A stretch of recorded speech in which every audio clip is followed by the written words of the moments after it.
یہ سنتے ہی صباح الدین کی آنکھوں میں آنسو جاری ہو جاتے ہیں اور وہ معاملے کی نزاکت کو سمجھ جاتا ہے، اور سلطان مراد مزید صباح الدین کو سمجھاتا ہے کہ یہ بیٹا کافر ہیں، یہ مسلمانوں کے دشمن ہیں، یہ ہمارے کبھی بھی دوست نہیں ہو سکتے۔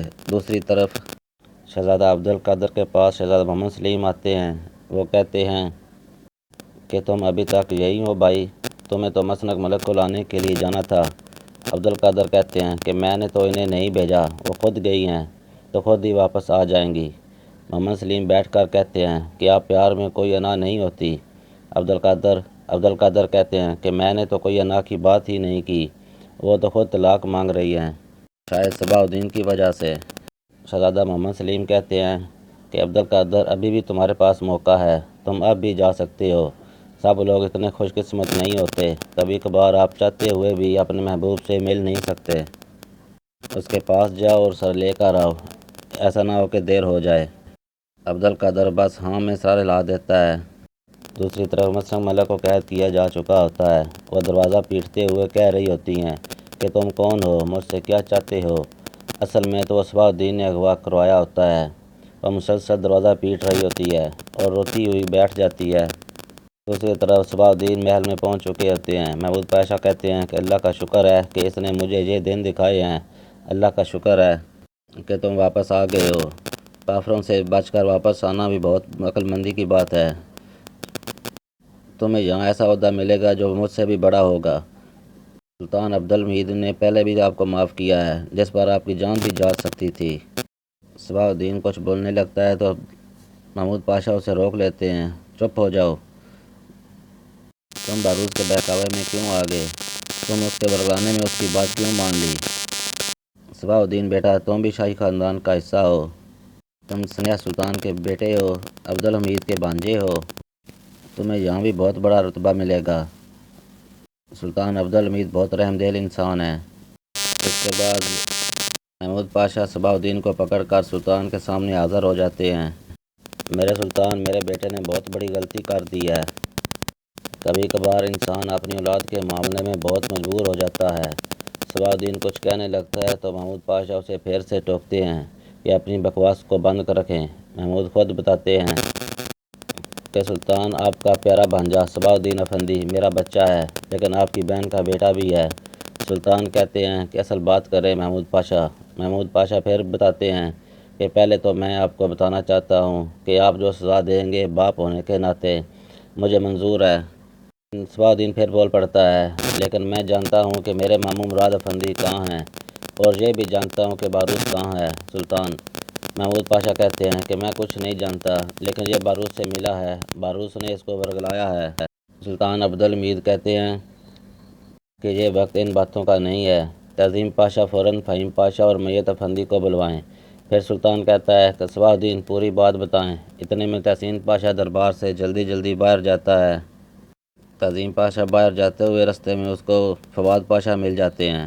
فواد پاشا انہیں روک لیتے ہیں۔ وہ کہتے ہیں کہ اتنی جلدی میں کیوں ہیں، آپ کہاں جا رہے ہیں؟ تحسین پاشا بتاتے ہیں کہ میں ملک کے دشمنوں کو پکڑ کر قانون کے کٹہرے میں لانے جا رہا ہوں۔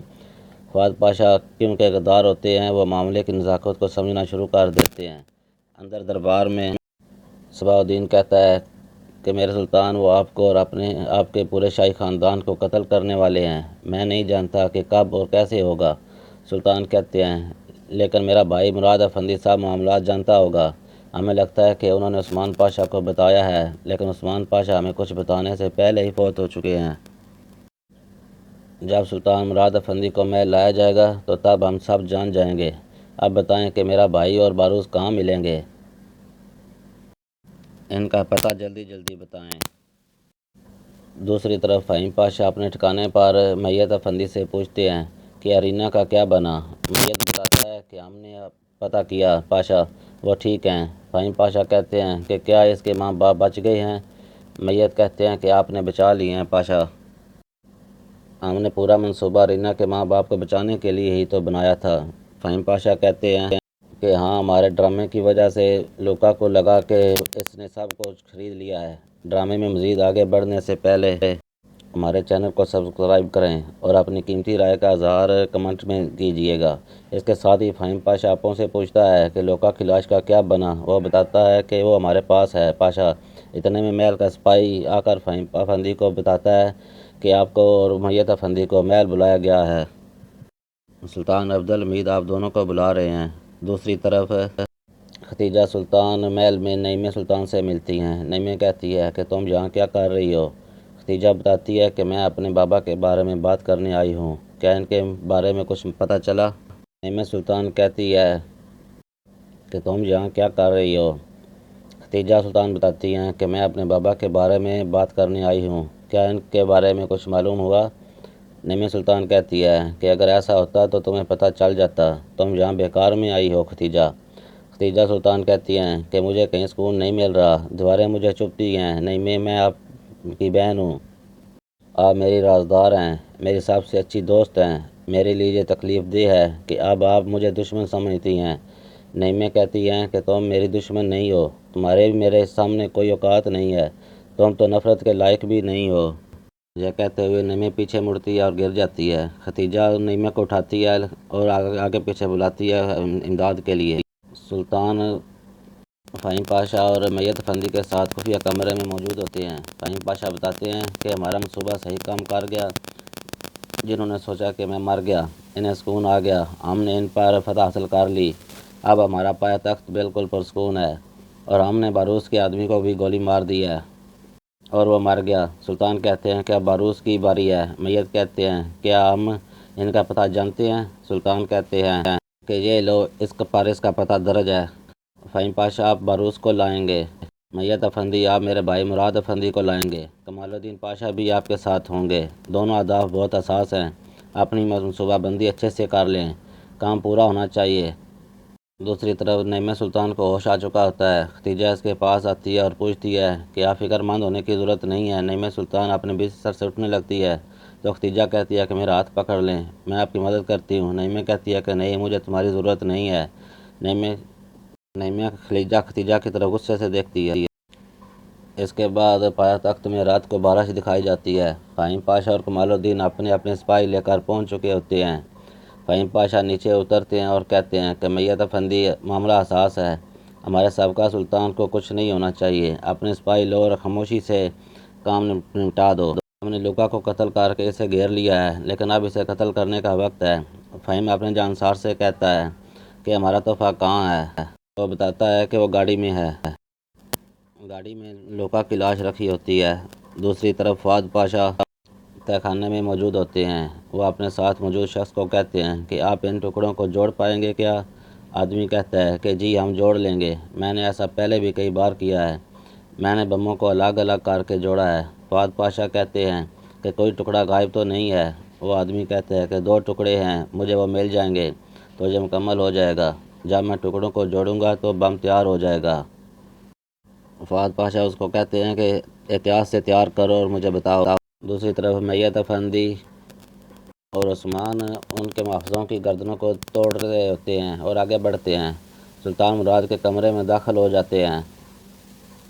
سلطان مراد بھی وہاں موجود ہوتے ہیں۔ میت افندی کہتے ہیں کہ ہم آپ کو لینے آئے ہیں سلطان۔ سلطان مراد کہتے ہیں کہ تم کون لوگ ہو؟ عثمان بولتا ہے کہ ہم عبدالحمید خان کے وفادار خادم ہیں، آپ ہم پر بھروسہ کر سکتے ہیں۔ کمال الدین بھی بولتے ہیں کہ ہمارے سلطان آپ کا انتظار کر رہے ہیں، ہمارے ساتھ چلیے۔ سلطان مراد سکھ کا سانس لیتے ہیں اور فوراً سے نکل پڑتے ہیں۔ دوسری طرف باروس کے دروازے پر دستک ہوتی ہے۔ وہ کہتا ہے کہ اندر آ جائیں، لیکن کوئی نہیں آتا۔ وہ خود جا کر دروازہ کھولتا ہے تو دیکھتا ہے کہ سامنے لوکا کی لاش کھڑی ہوتی ہے۔ فہیم پاشا لوکا کی لاش کو دھکا دے دیتے ہیں، اوین اس کے پیچھے ہوتے ہیں اور کہتے ہیں کہ میں نے لوکا کو مار ڈالا ہے، تمہارے لیے کوئی جاندار تحفہ لانا چاہتا تھا، لیکن بس اسے ہی لا سکا، لیکن فکر نہ کریں، ہمارے سلطان تمہارے لیے خوبصورت تحفہ تیار کر کے بیٹھے ہیں۔ فہیم پاشا اپنے سپاہیوں کو کہتے ہیں کہ اس کتے کو ہتھکڑی لگا لو۔ اس کے بعد سلطان مراد اور باروس کو ساتھ میں لے جایا جاتا ہے اور دونوں الگ الگ بگی میں بٹھا دیا جاتا ہے۔ دوسری طرف فؤاد پاشا تہہ خانے میں آ جاتے ہیں اور سپاہی سے پوچھتے ہیں کہ بم تیار ہو گیا؟ سپاہی کہتا ہے کہ جی ہاں ہو گیا، بس تھوڑا باقی ہے۔ فؤاد پاشا کہتا ہے کہ ابھی اس کو کچھ نہیں کرنا، پہلے پکا پتہ کرنا ہوگا کہ سلطان عبدالحمید اپنے کمرے میں اکیلا موجود ہے یا اس کے ساتھ کوئی اور بھی ہے۔ اس بار اس کو بچنا نہیں چاہیے۔ اور ٹیبل پر بم پڑا بھی دکھایا جاتا ہے۔ دوسری طرف سلطان مراد میت افندی کے ساتھ بیٹھ کر بگی میں جا رہے ہوتے ہیں۔ سلطان مراد بولتے ہیں کہ